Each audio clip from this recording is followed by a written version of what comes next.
오늘 낮에 주가 오실 길을 준비하라는 말씀으로 말씀을 증거했습니다.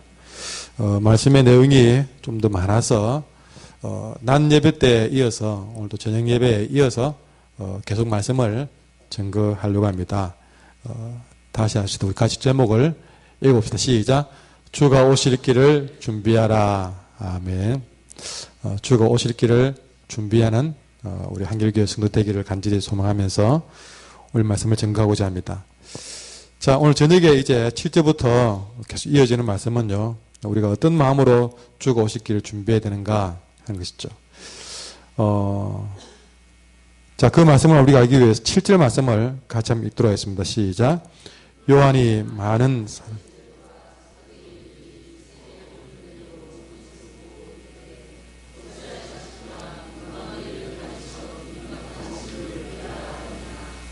아멘. 자, 세례 요한이 광야에서 회개하라, 천국이 가까웠느니라 라고 선포를 했습니다.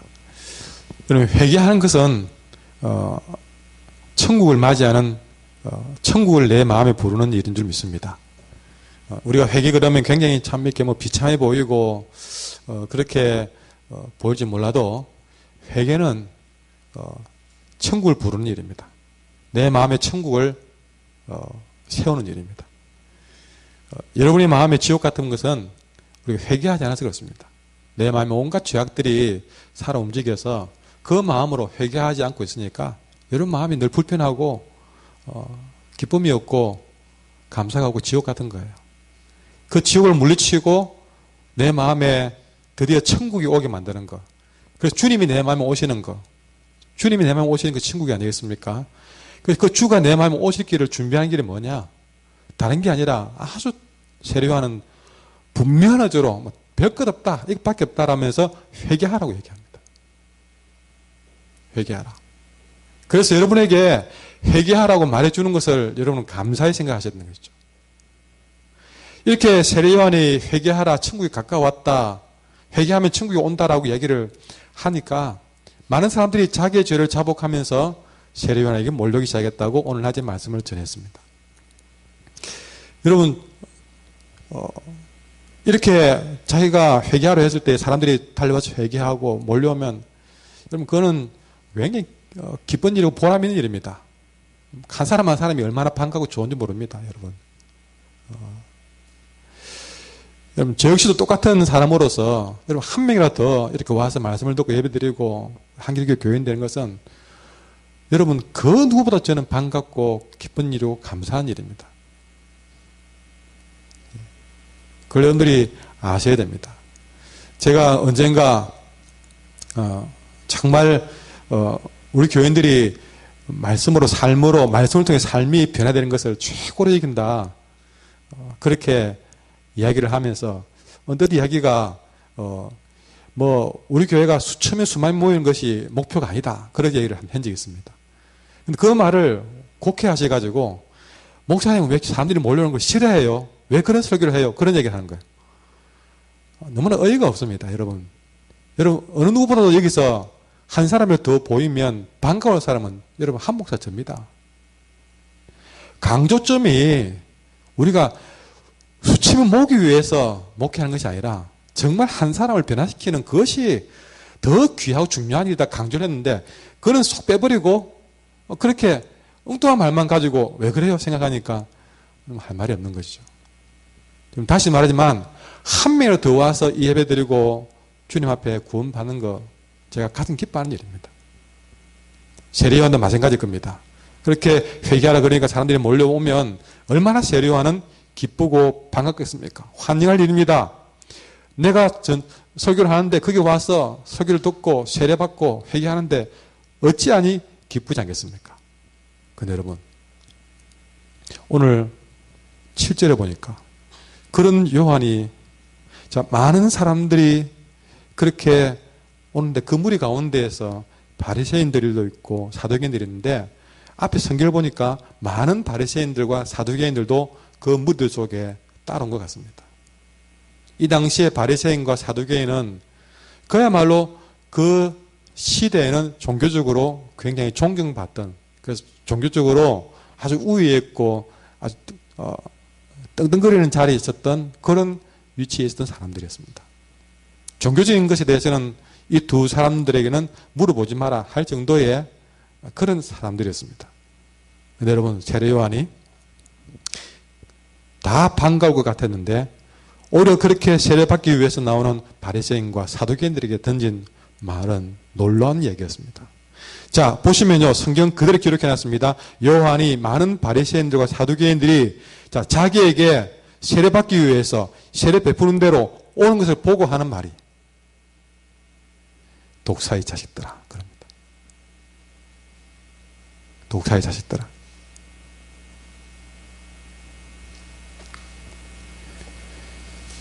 그러면서 하는 말이 누가 너희를 가르쳐서 임박한 진노를 피하라고 하더냐라고 이야기합니다. 여러분, 앞뒤 문맥에 비춰볼 때에 왜 사도 세례 요한은 그들을 보고 독사의 자식들이라고 했을까요? 여러분, 그것은 그들일지라도 진심으로 회개가 나왔다면 이 대상이 되진 않았을 것입니다. 그러나 그들은 바리새인이라는 옷을 입고 그런 사두개인이라는 직분에 앉아서 나는 지금 세례 요한이 말하는 그 회개와는 전혀 상관이 없는, 이제는 회개하는 거는 완전히 이제 거기에 회개와는 완전히 떠나버린, 회개는 초월해버린, 그래서 이제 회개의 수준을 넘어선 그런 위치에 있는 나 바리새인들과 사두개인들, 그들은 세례받기 위해서 나옵니다. 그러나 그들은 회개하지 않고 나옵니다.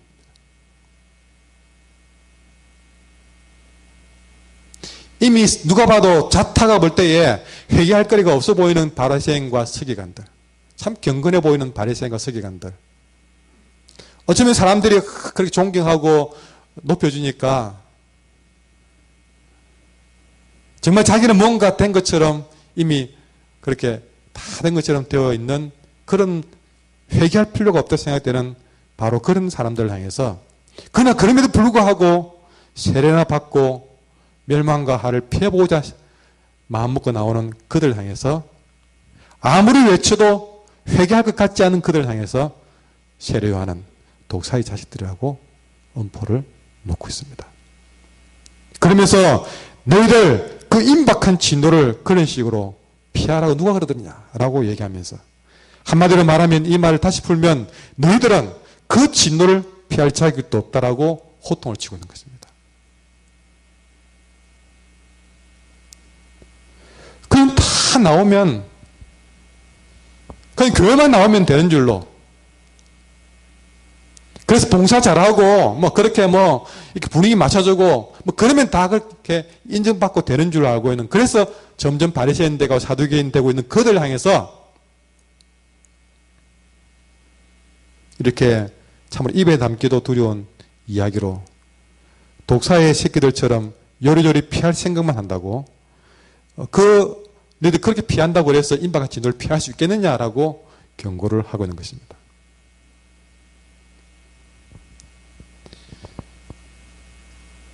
여러분, 우리가 이걸 봤을 때 와, 요한 대단하다, 어떻게 이런 말을 할까, 그런 생각을 해봅니다. 여러분, 이 세례 요한이 바리새인과 사두개인을 굉장히 미워하는 것처럼 보입니다. 그러나 여러분, 이 바리새인과 서기관 입장에서 볼 때는 어느 누가 이 바리새인과 서기관에게 이런 이야기를 해줄 사람이 있겠습니까? 지금까지 살아오면서 바리새인과 서기관을 향해서 아무도 이런 이야기를 해준 사람이 없었다는 사실을 알아야 됩니다. 아무도 그들에게 자기 자신조차도 내가 회개해야 될 사람인가 모를 정도로 자기도 쏠 뿐만 아니라 아무도 그런 얘기를 해줄 사람이 없었어요. 오히려 막 다들 존경한다, 잘한다라고 이야기만 했지 회개할 것이 있는 사람이라고 이야기해 준 사람은 없었다는 사실을 오늘 주목해 보셔야 됩니다.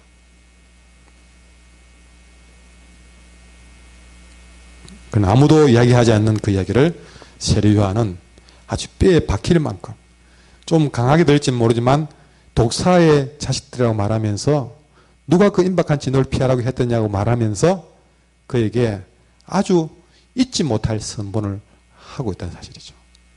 이것이도 그들에게 회개하라, 천국이 가까웠다는 말과 똑같은 말입니다. 늘 주변에서 정말 열심히 한다고, 정말 봉사 잘한다고, 정말 교회를 위해 한다고 그렇게 사람들이 죽게 세워주기만 했죠. 그런데 여러분, 그렇게 죽게 세워준 사람들은 사실은 그 바리새인과 서기관들에게 주님 오실 길을 막는 자였다는 사실을 알아야 됩니다. 잘못하고 있음에도 불구하고 그 사람이 두려워서 그 사람이 할 말 못하고 있는 그것이 그 사람을 위하고 도와주는 일이 아니라 당신 지금 잘못하고 있어요 라고 말해주는 그것이 바로 세례 요한이 그들을 진심으로 사랑했다는 증거란 것이죠. 그들을 미워해서가 아니라.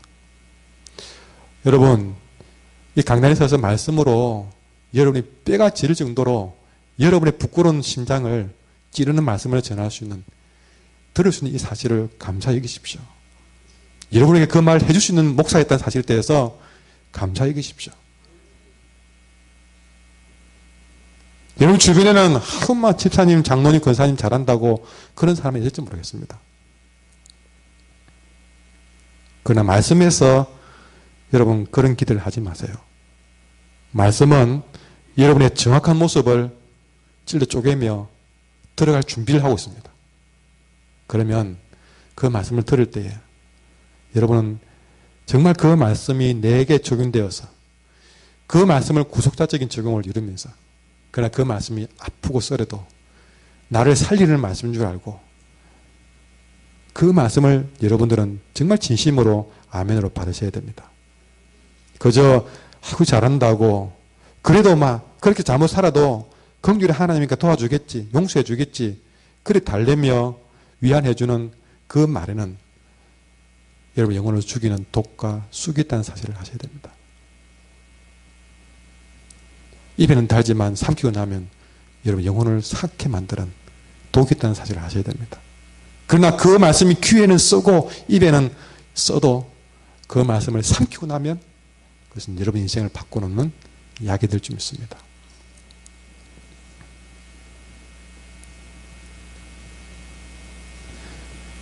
마음이 아파도 그렇게 강한 말 하고 싶지 않아도 성도들이 잘못 가는 것이 분명히 보인다면 여러분 그렇게 살면 안 됩니다. 빨리 돌이키고 회개하셔야만 됩니다. 안 그러면 멸망받습니다. 들어주셔야 됩니다. 나에게 준 쓴소리, 쓴 말씀 여러분 감사히 받습니까? 아니면 왜 나는 잘하고 있는데 왜 그런 말씀 내게 주느냐고 원망하십니까? 무엇보다 지금 세례 요한이 말을 한 사람은요, 어느 정도 말하기 힘들었던 대상이었습니다. 바리새인과 사두개인들은 특히 더 그랬습니다. 그 당시에 종교적으로 사회적으로 기득권을 가진 대단한 힘을 가진 사람들이었습니다. 그런 사람들에게 말하면 잘못하면 세례 요한은 어쩌면 여기서 설교 더 이상 못하게 될지 모릅니다.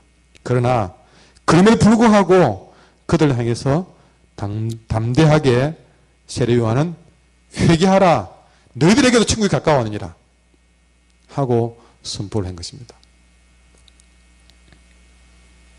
그러면서 세례 요한은 8절로 이어지면서 회개에 합당한 열매를 맺으라고 이야기합니다. 여러분 우리가 오늘 낮에 회개에 대해서 말씀을 전했는데 회개는 돌이키는 것이라고 했습니다. 메타노이아, 완전히 그냥 이거 잘못했습니다 이게 아니라 내 다음 거짓말 안 할게요 그게 아니라 근본부터 돌이키는 것이라고 했습니다. 그런데 여러분 우리가 근본으로 돌이키는 게 뭘까요? 그게 뭘까요? 뭐 다시는 내가 뭐 담배 안 피우고 다시는 내가 음욕 안 품고 그 정도 가지고 근본을 돌이킵니까요? 아닙니다. 근본적인 돌이킴, 회개는 뭐냐? 인생의 주인을 바꾸는 겁니다. 그게 근본을 바꾸는 겁니다. 좀 거짓말 하는 거 안 하고 뭐 질투하는 건 안 하고 그 정도가 회개 아니라는 것이죠. 그 정도 가지고 노니아가 아니라는 것입니다. 진정한 회개는 돌이키는 것인데 돌이키는 것이고 바꾸는 것인데 나의 이런저런 면을 바꾸는 게 아니라 진짜 회개는요 내 인생의 주인을 그냥 바꿔버린 겁니다.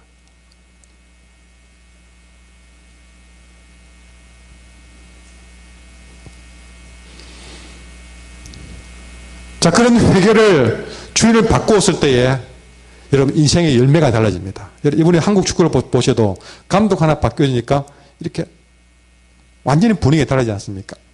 진정한 우리 인생에 내 인생의 참 주인을 바꾸는 순간, 그동안 내가 주인된 삶을 살다가 드디어 주님께 내 인생의 주권을 맡기는 순간, 그게 회개란 것이죠. 그렇게 되었을 때에 여러분 그때부터 열매가 달라지는데 어떤 열매가 맺혀지느냐? 회개에 합당한 열매가 맺히기 시작합니다. 다시 말해서 회개로 말미암은 열매가 맺혀진다는 사실이죠. 여러분 진지한 회개를 이루면요, 우리가 여러분 무엇은 감출 수 없다 그러죠. 두 가지가 있는데 갑자기 기억이 안 나나? 예? 뭐는 감춥니까?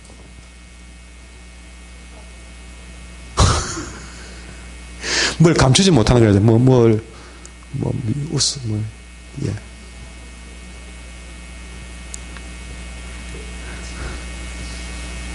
내가 수준이 비슷해가 좋습니다. 난 생각난 말씀해 주세요. 여러분, 우리가 회개도 마찬가지입니다. 진짜 회개하면 내가 안 맺으려고 해도 회개에 합당한 열매가 맺혀져 버립니다. 주인이 바뀌는데, 여러분, 주방장이 바뀌어도 음식 맛이 다르잖아요.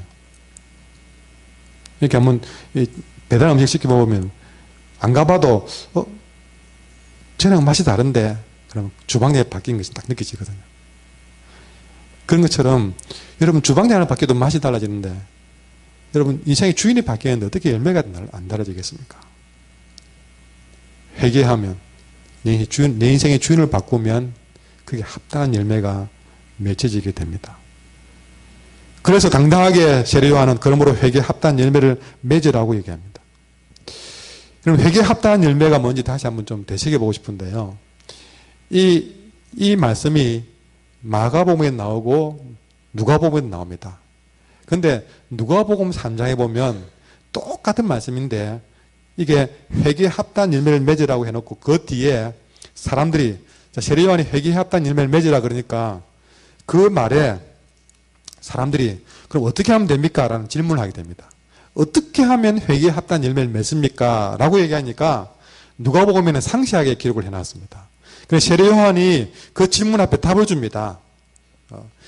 자기 보고 독사의 자식들아 그러면서 그래가 진도를 피하겠느냐 그러면서 회개에 합당한 일을 맺으라 그러니까 얼마나 가슴이 아프겠습니까? 그 돌직구를 맞고 와 그러면 세례 요한 씨 어떻게 하면 그러면 회개에 합당한 일을 맺을 수 있습니까? 라고 이야기를 했습니다. 그러니까 자, 첫 번째로 무리들이 사람들 전체가 대표적으로 그럼 어떻게 하면 됩니까? 무엇 하면 됩니까? 라고 물으니까 누가복음 3장 10절에 보니까 세례 요한이 하는 말이 그입니다.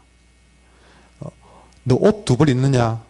그러면 옷 없는 사람한테 한 벌 주라 그럽니다. 그게 회개에 합당한 열매라고 얘기합니다. 뭔가 회개에 합당한 열매라 그러니까 막 앞으로 뭐 선교사가 되고 전 재산을 팔아서 교회 헌금하고 그런 건 줄 알았는데 전혀 그런 얘기는 안 하고 회개에 합당한 열매가 맺는다면 어떻게 됩니까? 라고 사람들이 물으니까 그 사람에 맞추어서 딱 물어보니까 너 옷 두 벌 있네. 그럼 그 가진 옷 두 벌 중에 한 벌은 없는 사람 주라. 그게 회개에 합당한 열매다라고 얘기합니다. 너 밥 먹다가 옆에 모자란 사람이 있으면 여러분 오늘 떡 세 덩이 나눠주면 옆에 모자란 사람이 있으면 한 떡 나눠줘서 같이 나눠 먹어라. 여러분 거기는 무엇이 있습니까? 그 옆에 사람이 성도 다르고 부모도 다르고 형편도 다르고 다 다르지만 오늘 처음 본 사람인지 모르지만 그 사람은 나와 상관없는 존재가 아니라 그 사람은 동일한 하나의 백성이고 그 사람은 동일하게 나를 사랑하는 그 하나님이 그도 사랑한다는 걸 알고 나와 상관없는 사람이 아니라 바로 내 이웃임을 알라는 것이죠. 그것이 회개에 합당한 열매를 맺는 것이다. 여러분, 회개에 합당한 열매를 맺는 사람들이 앉아가지고 그것도 같은 교회 다니면서 내가 어느 집사는 미워 죽겠어. 보기도 싫어. 그건 있을 수가 없는, 그 사람은 회개하지 않은 사람이라는 것이죠.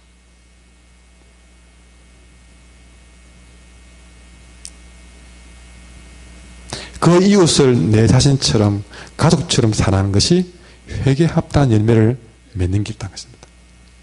두 번째는 세리들이 손을 들었습니다. 그럼 세례 요한, 나는 세리인데 나는 어떻게 하면 회개의 열매를 맺을 수 있습니까? 그러니까 당신이 세리입니까? 어떻게 살았지요?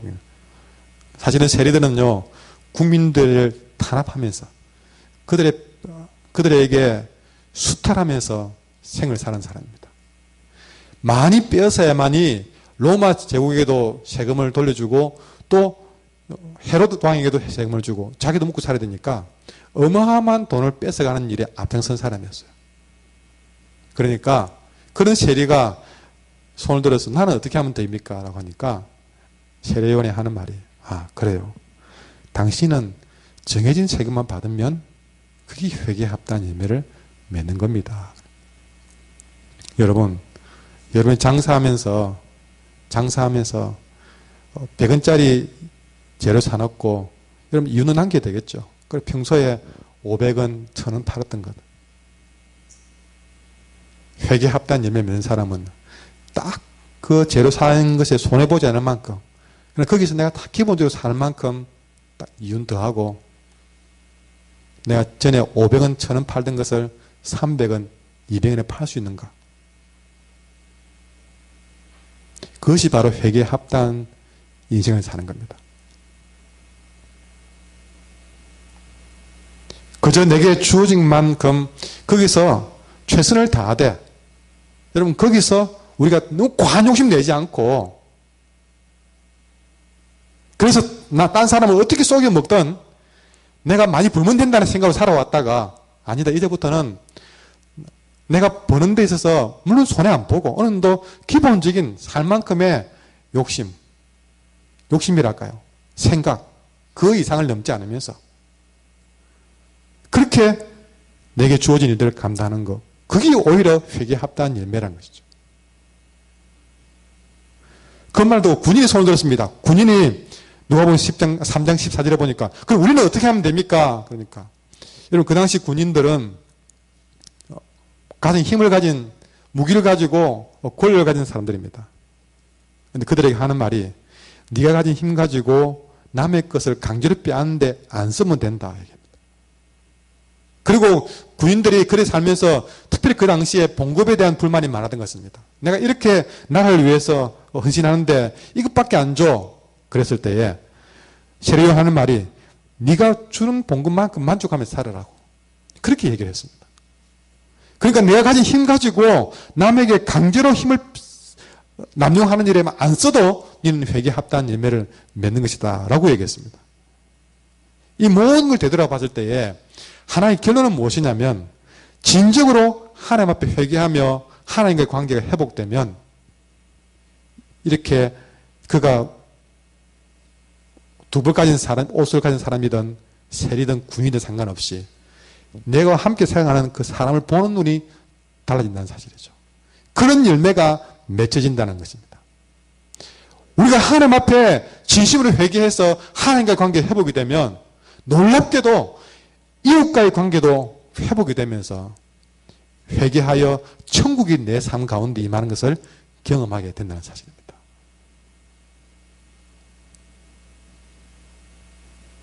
여러분, 지금 우리가 이 말씀을 통해서 알 것은, 우리가 가진 모든 것들은 내 것이 아닙니다. 아까 말했죠. 회개는 준이 달라지는 것이다. 지금까지는 돈을 내 것으로 알고 내 생각대로, 내 계획대로 내 마음대로 썼다면, 이제 주님이 나의 돈을 관리하도록 주님께 맡기면, 주님이 주신 돈을 가지고 주님이 쓰도록 기도하면서 주님의 뜻대로 사용한다면, 여러분, 그때부터 두벌 옷 가진 인생이 이웃들에게 나눠주는 인생으로 바뀌기 시작합니다. 세리처럼 악하게 남은 걸 빼앗아 사는 인생이 아니라 내게 주어진 기본만큼만 구하고 더불어 나누는 삶을 살게 됩니다. 내 주은 힘을 가지고 강제로 빼앗는 사람이 아니라 그 힘을 가지고 남을 도와주는 일로 바뀌게 됩니다. 하나님 관계가 회복되면서 이웃과의 관계도 회복되니 이거 아니 천국이 아니고 이런 것이 천국이 아니고 어디서 천국을 찾겠습니까? 그런데 가정에서도 회개하는 일이 이루어져야 됩니다. 남편은 아내에게 회개하셔야 됩니다. 그러면 부부관계에서 천국이 임합니다. 아내는 남편에게 회개하셔야 됩니다. 남편은 아내에게 회개하셔야 됩니다. 부모는 자녀에게 회개하셔야 됩니다.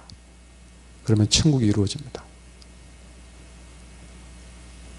자녀는 부모에게 회개하고, 학교에 가면 선생님은 학생들에게, 학생들은 선생님에게, 이렇게 이루어지면서 그 안에서 사랑의 열매가 나타나고, 그 안에서 희락의 열매가 나타나고, 그 안에서 화평의 열매가 나타나면서 온유와 절제와 충성의 열매가 점점 나타나면서 이런 회개에 합당한 열매가 주릉주릉 열리니까 거기가 천국이 아니고 무엇이겠습니까?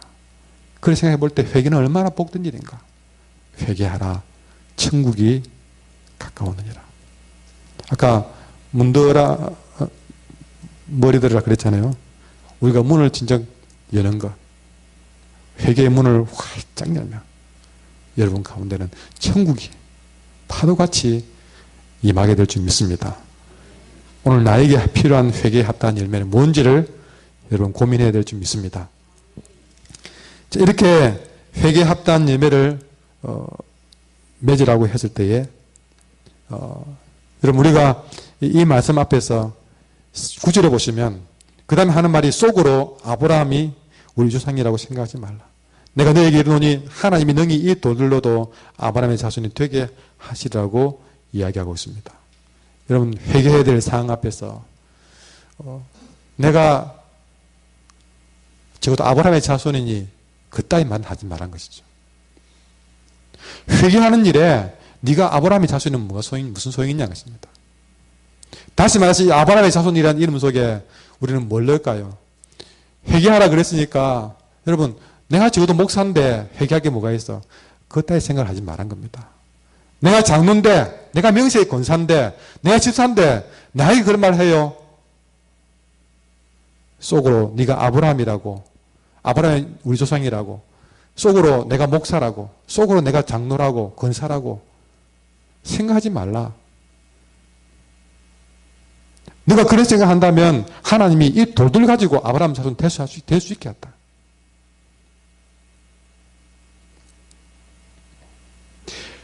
회개해야 될 상황 앞에 학벌 자랑, 집안 자랑, 경험 자랑, 연수 자랑 하지 말라는 겁니다. 끝까지 그렇게 회개할 상황 앞에도 회개하지 못하는, 내가 아브라함이 우리 조상이라고 생각하면서 회개하지 못하는 그런 자를 향해서 던지는 말씀은 10절 말씀 가시겠습니다. 시작. 이미 도끼가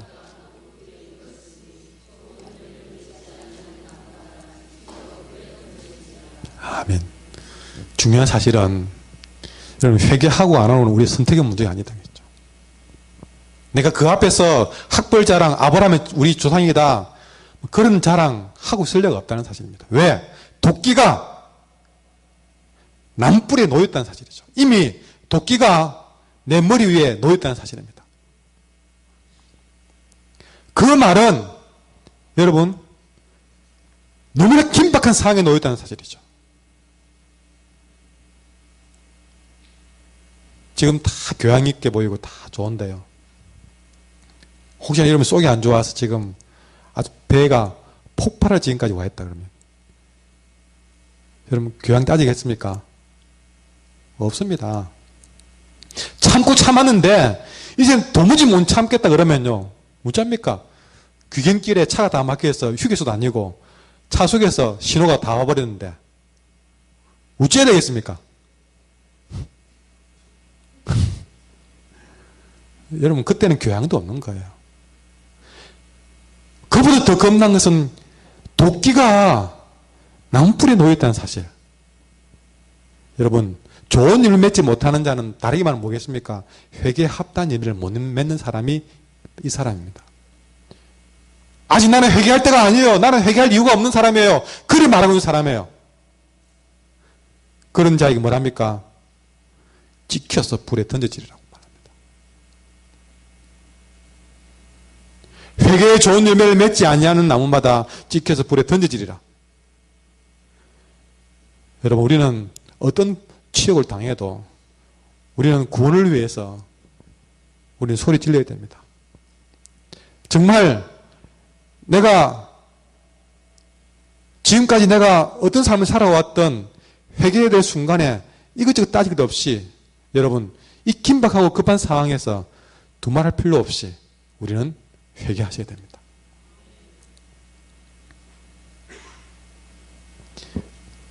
여러분, 무엇보다 이런 정도의 강한 얘기를 해놓고 11절에 세례요한 하는 말이 나는 너희로 회개하기 위해서 물로 세례를 베푸거니와 내 뒤에 오시는 이는 나보다 능력이 많으시니 나는 그의 신을 들기도 감당하지 못하겠노라.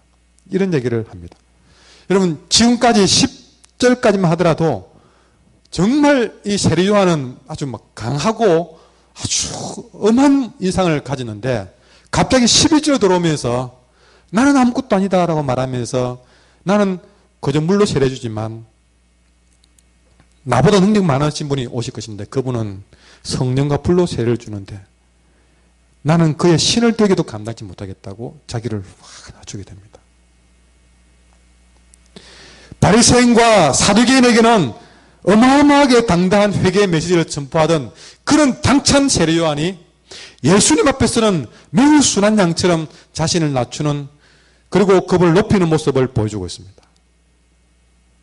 주님 오실 길을 준비하는 사람은 이렇게 주님 앞에서 겸손한 사람입니다. 여러분, 저와 여러분도 주님의 오실 길을 준비하면서 주님 앞에서 겸손하게 삽시다. 제가 찬송하면 생각이 우리가 죽고 사고하는 문제가 있는데 좀 찬양할 때는 좀 말하지 않아도 서서 했으면 좋겠다는 생각이 드는 거예요. 찬양할 때 주님을 찬양한다고 그러면서 좀 가만히 앉아서 이렇게 하는 게 오늘은 괜히 좀 민망하다는 생각이 모르겠습니다. 제 마음에 막 들었어요. 한번 저녁 예배든 수요일이든 아니면 우리가 낮 예배든 찬양할 때는 앞에서 일어나라고 안 해도 좀 찬양하는 순간만은 좀 일어나서 하면 어떨까 하는 제안을 해봅니다. 나중부터 한번 그렇게 해봤으면 좋겠습니다. 여러분, 다시 말하지만 우리 주님 앞에 좀 더 겸손합시다. 주님 앞에요.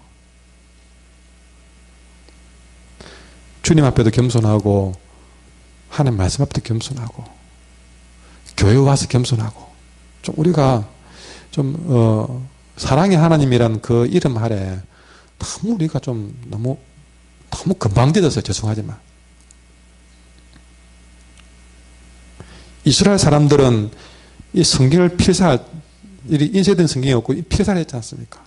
필사를 할 때는 하나님이라는 단어를 쓸 때는 쓰던 펜도 놓고 새 펜 가지고 하나님이라는 단어를 썼다고 합니다. 감히 입에 하나님이라는 말을 붙이기를 두려워했다고. 그 정도까지는 아니라 할지라도 여러분, 우리가 하나님에 대한 우리의 마음가짐들이 좀 그래서 하나님과 관련된 여러분, 우리가 교회 기물을 사용하더라도 교회당 마당을 밟더라도 교회당 자체가 거룩한 건 아닙니다. 우리 마음가짐이, 하나님에 대한 마음가짐이, 성경도 여러분 함부로 막 버려두고 가지 마세요. 이 하나님의 말씀을 기준 여기는 사람이라면 성경도 좀 기준 여기야 되겠습니까? 신앙생활을 좀 제대로 하는 사람이라면 교회 와서 좀 자기가 좀 조심하는 모습이 있어야 됩니다. 하나님에 대한 이 두려운 마음들이 너무 없다는 얘기죠. 해도 너무하다 싶을 정도의 그런 모습을 교인들이 보인다는 사실. 교회 와서 언성도 높이지 마세요. 하나님 두려운 줄 느끼란 말입니다. 하나님 두려운 줄. 지금 세례요한 보십시오. 얼마나 앞까지 당당했습니까? 조금 전까지만 하더라도 독사의 자식들하고 했던 그런 사람이 주님 앞에서는 나는 그분의 신도 들기 감당치 못할 정도다. 엎드린 모습 보십시오. 무엇보다 내 안에서 겸손한 사람은 어떤 말씀을 주셔도 내 적용하면서 그래 내가 독사의 자식입니다. 그래야 됩니다. 제가 얘기 안 해도 누구나 얘기 안 해도 내가 바로 독사의 자식입니다. 그게 겸손한 사람이에요. 그리고 내 혈통과 직분을 자랑하면서 나는 지옥에는 안 가겠지. 영적 교만에 빠진 내가 바로 내가 그런 사람입니다. 라고 내가 지금까지 그 자랑하며 살았습니다. 라고 내게 적용하셔야 됩니다. 바로 그런 사람이 내 적용하는 그 사람이 바로 겸손한 사람이라는 것이죠. 입으로만 하는 무늬만 회개가 아니라 삶에서 열매가 나타나는 변화가 나타나는 회개 합단 열매를 맺는 그 사람이 진정한 겸손한 사람이라는 것입니다. 말로 가지고 나는 겸손하겠다 되는 게 아니라 여러분 지금 이 당시에 명백히 본다면요 예수님은 신분으로 본다면 예수님은 목수의 아들이고 세례 요한은 대제사장 아론의 후손입니다. 급이 달라요. 급이요. 그런데 세례 요한은 그럼에도 불구하고 대제사장 아론의 후손이 목수의 아들 예수님을 나는 그의 신을 되기도 감당하지 못하였다고 이야기하고 있습니다. 목수의 아들이 아니라 그는 하나님 때문에 이렇게 예수님을 높이고 있는 것입니다. 여러분 적어도 세례 요한에게는요 눈에 보이는 칠순이나 직분에 좌우되는 사람은 아니었습니다. 바리새인과 사두개인을 향해서 던진 말을 볼 때는 절대 그는 그의 두려움 없이 당당했던 사람입니다. 그러나 눈에 보이는 출신과 직분에 대해서는 그랬지만 영적인 것에 대해서는 여러분 성령과 불로 세례를 그분에 대해서는 겉으로는 목수의 아들이지만 겉보지 아니하고 영적인 면을 보고 그를 높이는 모습을 보게 됩니다. 여러분 교회 안에서 학벌 보고 좀 잘 배웠다고 높이고 못 배웠다고 낮추는 그 잘못됐다는 얘기죠. 영적인 면을 보고 내보다 나이가 어려도 영적인 질서를 따라서 영적인 면을 보고 정말 우리는 중고등부 애들 기도 생활 잘하고 예배 생활 잘하면 그것이 내보다 높게 보여지는 모습이 되어지는 것이죠.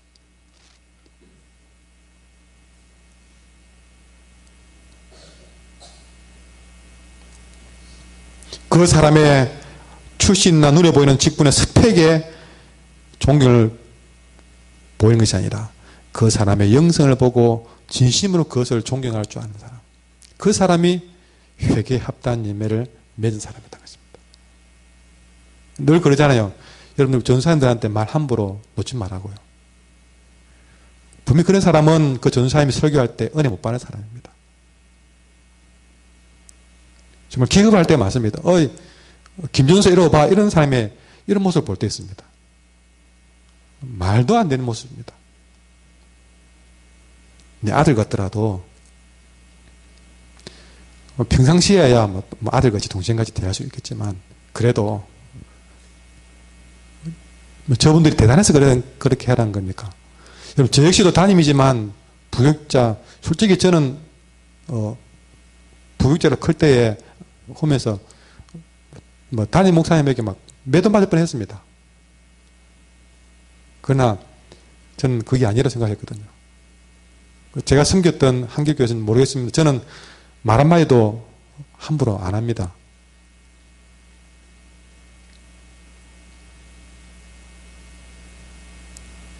우리가 무엇을 보며 사느냐 그게 중요하다는 사실이죠. 진정 이 세례 요한에게는 적어도 예수님을 당당하게 인정함으로써 그에게는 예수님의 꿈을 가진 사람이었던 것이죠. 세상의 꿈이 아니라 예수님의 꿈이 있던 사람이었습니다. 그런 꿈이 있었기 때문에 그 예수님이 그렇게 높아 보인 것이죠. 여러분에도 그런 예수님의 꿈이 있었을 때에 여러분의 삶에 변화가 나타날 줄 믿습니다. 나의 눈에 보이는 학벌에 직분에 여러분이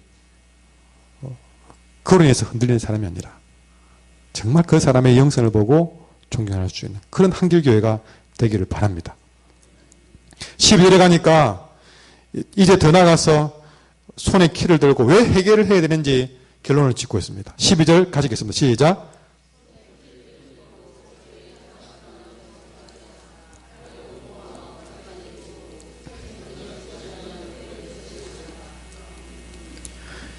지금 오실 예수님은 언젠가는 손에 키를 들고 자기의 타당마당을 정하게 하실 분으로 오실 것입니다.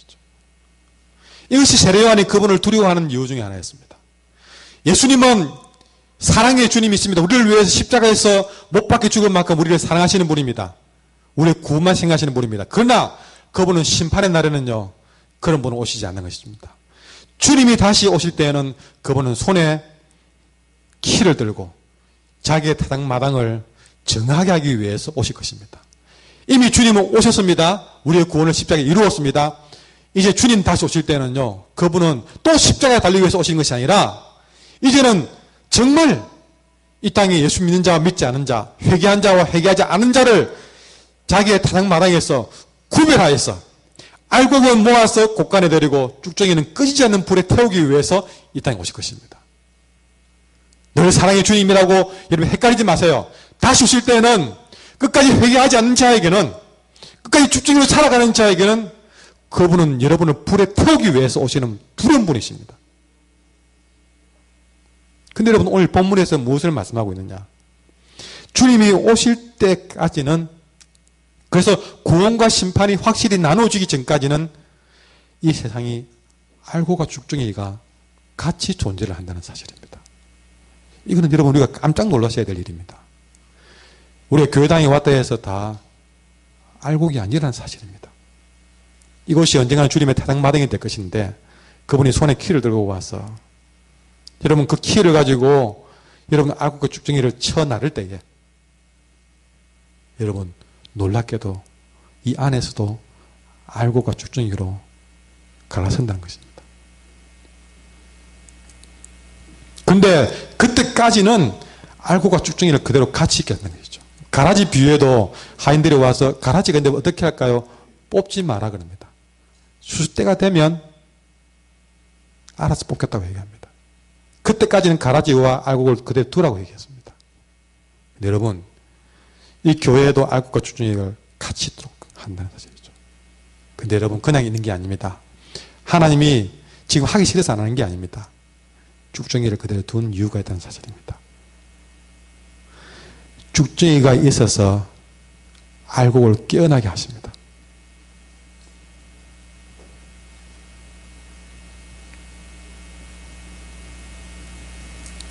자꾸 그 쭉정이 때문에 여러분 미꾸라지 때문에 그런 것처럼 여러분 우리 안에 쭉정이가 있음으로 인해서 하나님이 알곡을 훈련하고 있다는 사실을 아십니까? 쭉정이를 왜 앞에 두느냐? 그 쭉정이를 통해서 알곡이 더 잘 자라게 하고 있다는 사실을 아셔야 됩니다. 그 쭉정이를 통해서 요즘 썸 노래 어떻게 부르죠? 니 거 아닌 내 거. 어찌 부르지? 가사가 억수로 헷갈리더라고요. 불러봐. 정은 해볼래? 체리님 한번 해볼래? 니 거 같은 내 거 같은. 우주한데. 아는 사람? 알면서 모른 척. 경건한 척 할래? 수인인게. 저분은 경건해서 잘 모릅니다. 아, 그래요. 재정부에서 좀 지출하시면 안 될까요?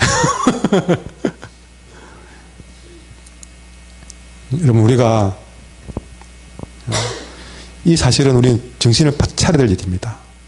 왜 쭉정이를 두셨느냐? 그것도 교회 안에다 왜 두셨느냐? 그 쭉정이를 통해서 훈련 받으면서 알곡은 점점 더 알곡으로 만들어가는 사실입니다. 그런데 여러분, 그 쭉정이는 알곡이 알곡돼 가는 모습을 보면서 그 쭉정이는 그 알곡이 알곡되는 걸 보면서 점점 더 많은 시기와 질투로 인해서 괴로워하다가 결국 교만함에 잠못 들고 그렇게 점점 병들어서 더 큰 쭉정이가 되어가는 사실입니다.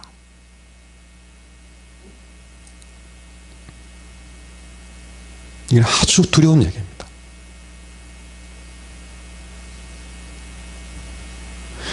쭉정이가 알곡을 자라게 하는 역할을 했다는 사실이죠.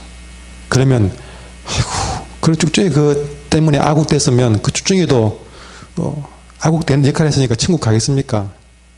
그러나 그 쭉중이는 아무리 아국되는 일에 수고했다 할지라도 마지막에는 닌 다 했다. 꺼지는 불에, 꺼지지 않는 불에 던져진다는 사실입니다. 우리는 쭉중이 되지 않기 위해서, 쭉중이 되지 않기 위해서, 여러분, 그 쭉중이 때문에 아국은 더 아국이 되어가고, 그 아국되는 게 두루 시기가 되고, 그 나중된자가 문인되고 그런 모습이 자꾸 안에서 그나 미워하고 시기하고 원망하고 그렇게 살다가 점점 그 영혼은 쭉중이로 시들어가고 신앙도 잃고 교회도 안 나오고 여러분 점점 그렇게 쭉중이는 쭉중이 되고 아궁아궁 되는 이 두려운 현실. 바로 이 성경에 그대로 기록을 해놨다는 사실입니다. 여러분 안에 아직도 그렇게 꺼지지 않는 불이 있습니까? 아직도 그 미움을 다스리지 못해서 남 잘 되는 걸 못 봐서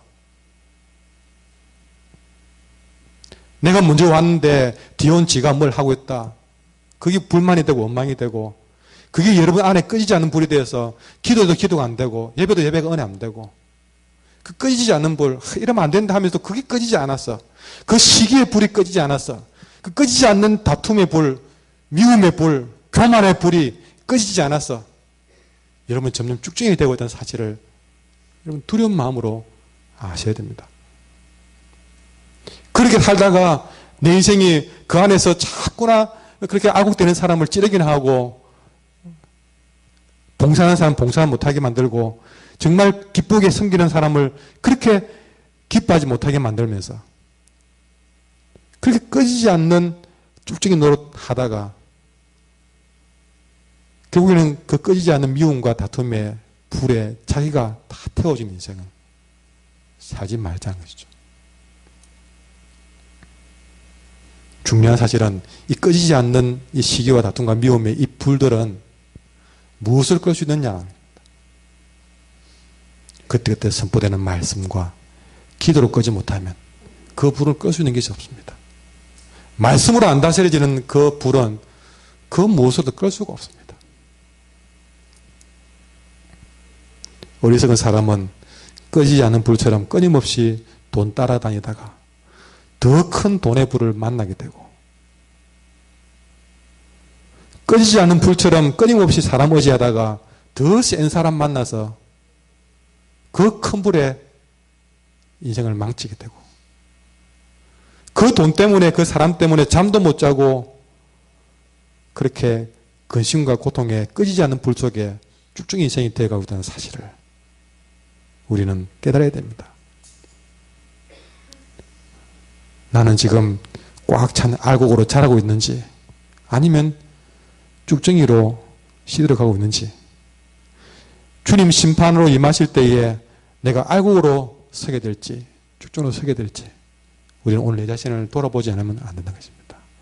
그 첫 단추가 회개하는 길이다. 회개하면 그 꺼지지 않는 불이 꺼지기 시작하면서 내게 다시 잃어버린 천국을 회복하게 될 줄 믿습니다. 이 점을 말씀을 생각하면서 우리 찬양할 때에